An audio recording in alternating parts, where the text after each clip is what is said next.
Assalamualaikum warahmatullahi wabarakatuh.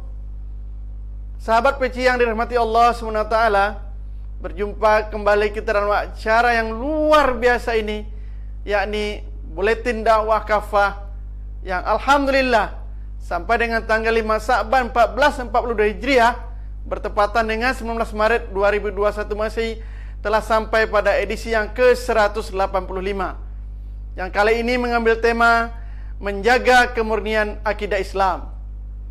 Akhir Februari lalu, Ketua Umum Persekutuan Gereja-Gereja di Indonesia, Pendeta Gomar Gultom, menyurati Kemenak untuk merevisi materi buku pelajaran agama Islam terbitan Kemendikbud.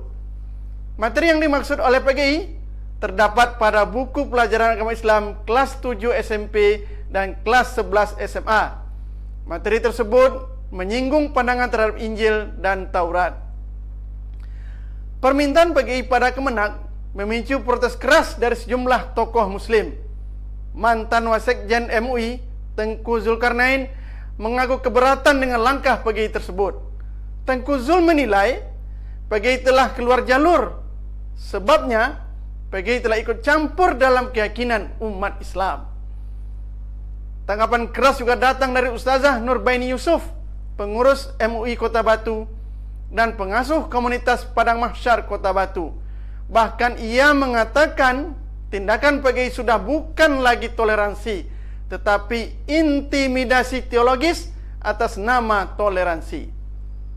Sudah semestinya bagi siapa saja yang mengaku Muslim wajib berpegang teguh pada ajaran Islam, termasuk membela akidahnya. Tidak boleh seorang Muslim mengubah atau meragukan keyakinannya walaupun hanya sedikit.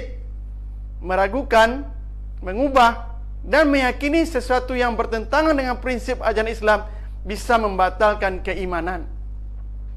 Dalam prinsip Tauhidullah, seorang Muslim wajib mengimani bahwa Allah SWT adalah satu.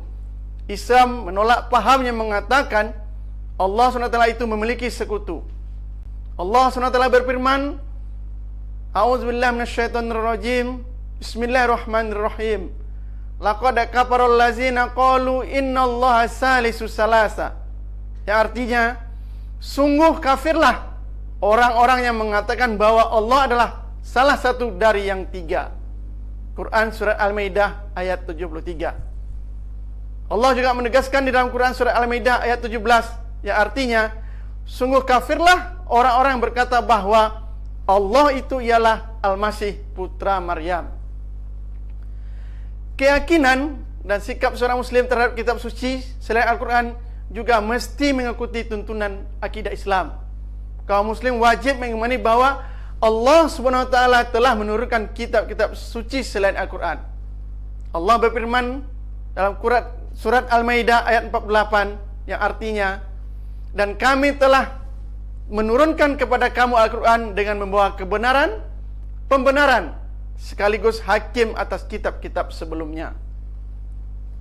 Larangan untuk membenarkan dan mengamalkan isi kitab selain Al-Quran ditegaskan oleh Rasulullah saat menegur Umar bin Khattab saat membawa lembaran-lembaran Taurat.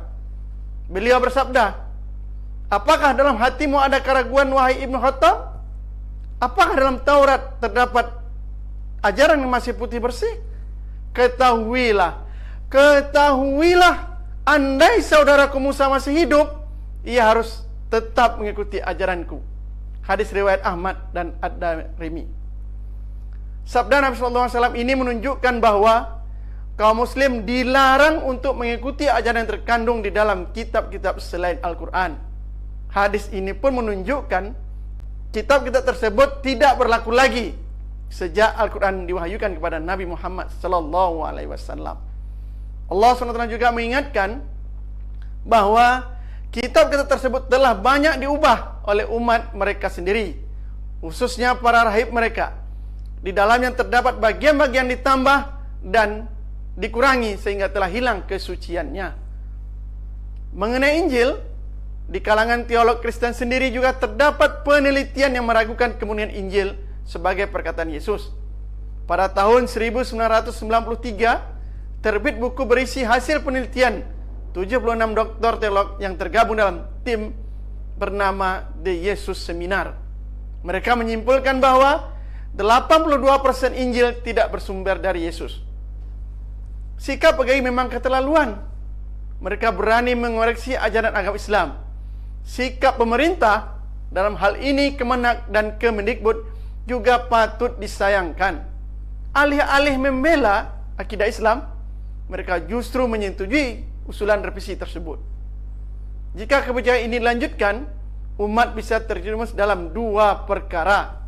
Pertama, pendangkalan akidah. Kedua, makin mengokohkan sekularisasi pendidikan. Selain meminta revisi atas pelajaran agama Islam, Pendeta Gomar Gultom juga berharap agar pelajaran agama tidak disampaikan di ruang publik. Maksudnya, di sekolah-sekolah umum. Menurut dia, hal itu akan menjadi ganjalan terhadap kerukunan umat beragama. Jika pemerintah meloloskan permintaan PGI ini, maka kian kentara bila pendidikan nasional diarahkan menuju sekularisme. Agama tidak boleh dimunculkan di ruang publik, termasuk diajarkan di sekolah-sekolah. Tindakan memarginalkan agama Islam di dunia pendidikan sudah terlihat belakangan ini. Pemerintah telah mengeluarkan SKB 3 Menteri yang mengatur seragam dan atribut sekolah, khususnya busana muslimah pada para siswi di lingkungan sekolah. SKB 3 Menteri ini melarang kepada kepala daerah dan sekolah negeri mewajibkan, bahkan meski hanya menganjurkan para siswi untuk menggunakan busana muslimah. Alasannya, ini melanggar kemerdekaan menjalankan keyakinan masing-masing. Sanksi keras atas kepala daerah dan sekolah siap dijatuhkan jika mereka mengabaikan SKB 3 Menteri ini. Ironi, sungguh-sungguh ironi, bagaimana bisa kaum muslim justru diintervensi oleh umat beragama lain.